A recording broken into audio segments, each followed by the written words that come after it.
Oh hai semuanya, selamat datang di podcast pertama aku, podcast Yulianti Sapua.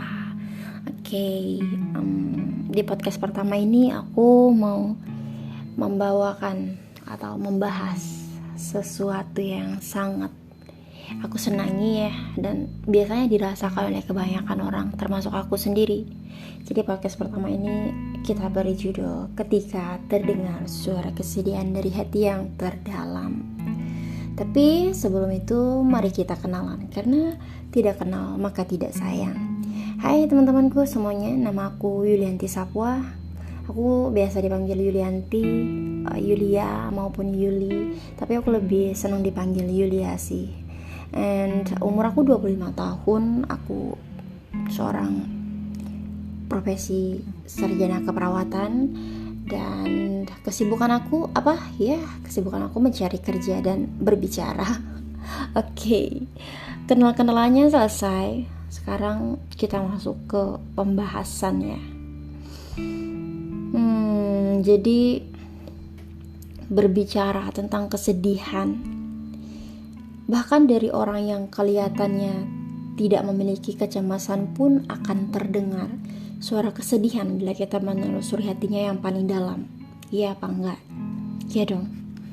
Nah, kesedihan yang selalu kita pendam suatu saat akan muncul secara tiba-tiba, baik itu dalam perjalanan pulang dari tempat kerja, atau ketika kita sedang makan, ataupun ketika sebelum tidur. Ya, terkadang kita merasakan kesedihan yang secara tiba-tiba muncul gitu. Nah, kehidupan memang selalu dipenuhi perubahan perasaan hati. Ya, namun ketika waktu kita bersedih dan butuh dukungan yang terjadi lebih sering daripada waktu menyenangkan dan bahagia, aku rasa siapapun pasti akan merasa lelah. Terus ketika kesedihan terus datang secara tiba-tiba seperti itu, aku biasanya memiliki satu cara, bahkan ada beberapa cara yang untuk menenangkan perasaan, yaitu dengan menikmati kesendirian.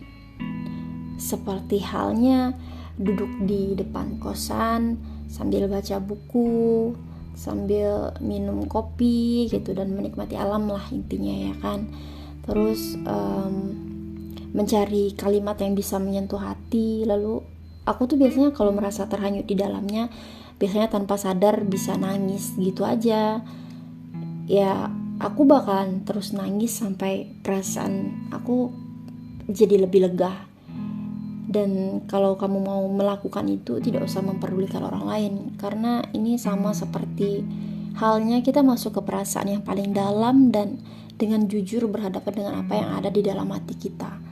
Kemudian selain membaca buku, aku suka sekali pergi ke kafe gitu ya, walaupun gak cozy, yang penting nyaman, bisa bikin aku nyaman, dan pesan americano, terus duduk sendiri sambil memandangi orang-orang sekitar yang lagi berkegiatan. Ada yang sibuk sama laptopnya, sibuk bercerita sama atau apapun lah.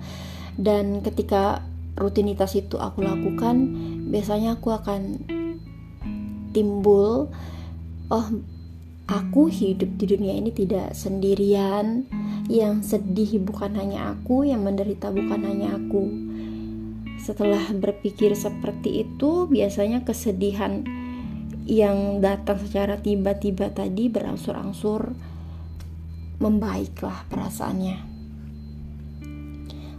Terus melakukan ini bukan berarti semua masalah akan terselesaikan ya, akan tetapi bisa membuat perasaan menjadi lebih lega dan menimbulkan semangat. Nah, teman-teman aku punya kutipan ya dari penyair Jung Haesung atau Jung Haesung gitu, judulnya Mengenai Dasar. It's so deep, jadi teman-teman bisa memahami lah ya. Kata orang yang pernah pergi ke dasar, pada akhirnya dasar tidak terlihat. Dasar memang tidak terlihat, tapi hanya dengan berjalan ke dasar kita baru bisa kembali. Melangkahkan kaki di dasar, begini kata orang yang berdiri dengan tegak. Kaki sudah tidak bisa menapak di dasar, meski kaki tak bisa menapak, hanya coba menapakkan kaki dan berdiri. Begini kata orang yang pernah ke dasarnya dasar.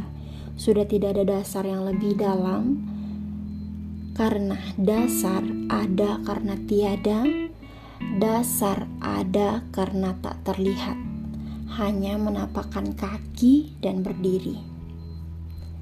Dan teman-teman tahu, tidak banyak orang yang bisa menemukan kesedihan hingga ke tempat yang terdalam seperti dasar hati kita, lalu menemukan penghiburan di situ. Satu-satunya orang yang bisa melakukannya hanyalah diri kita sendiri. Ya memang adalah saatnya kita sangat membutuhkan penghiburan dari orang lain. Artinya kita butuh waktu untuk meluapkan kesedihan kita sambil bersandar ke orang lain. Namun terkadang kita juga perlu menghibur diri dengan menghadapi kesedihan tersebut secara langsung gitu. Saya sempat berpikir juga sih bahwasanya kesedihan dan rasa sakit yang memiliki banyak bentuk, kita pun perlu bentuk penghiburan yang beragam. Makanya di awal tadi aku bilang ada beberapa cara untuk mengatasi kesedihan yang datang secara tiba-tiba tersebut gitu.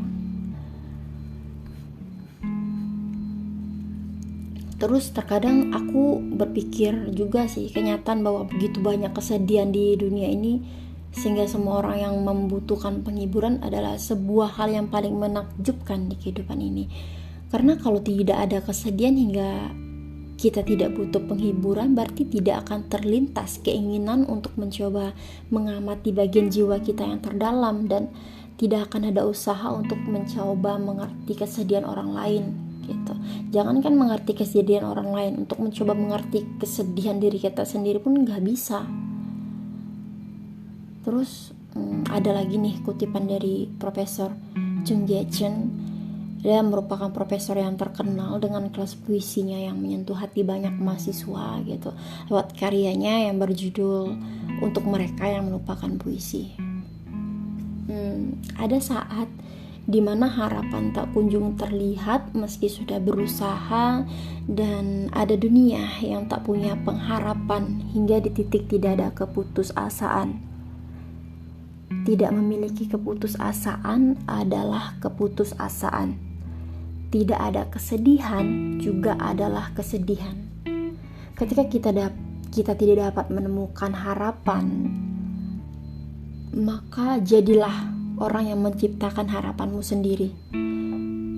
Apabila tidak ada menjadi keindahan dan harapan bagi kita sendiri, di dalam dunia seperti ini hanya satu jalan yang bisa kita pilih, yaitu cinta. Mencintai seseorang ini adalah harapan, dan mencintai sesama pencipta harapan adalah harapan itu sendiri gitu. Jadi ya tidak apa-apa, semua akan membaik, jangan terlalu khawatir. Ini merupakan ucapan yang terlihat jelas bila disertai ketulusan, dan akan menjadi penghiburan yang amat besar. Karena di dunia ini tidak ada penghiburan yang sempurna, namun karena itulah kita selalu berusaha untuk mengerti perasaan kita satu sama lain. Dan ternyata bukan hanya aku yang begitu, semua orang di dunia ini ternyata melakukan penghiburan. Di mana hari kita membutuhkan penghiburan merupakan hari ketika kita mencoba berpikir keras, apakah hati yang sedih dan gundah ini bisa membaik. Namun suatu saat nanti pasti bisa ditemukan hari ketika kita sangat membutuhkan penghiburan, akan berarti sebuah kehangatan menyentuh diri kita gitu. Oke, teman-teman, podcast pertama ini cukup sampai sini dulu ya. Semoga teman-teman bisa mengambil intisari dari podcast ini, bahwasanya ya memang kehidupan itu berdampingan, kesedihan dan kebahagiaan itu berdampingan dan bergantian, silih berganti. Kadang kita merasakan bahagia, kadang kita merasakan sedih. Namun ketika kita merasakan sedih dan tidak ada yang menghibur kita, cobalah kita hibur diri kita sendiri. Oke, teman-teman semua, see you next time. on my next podcast. Bye bye.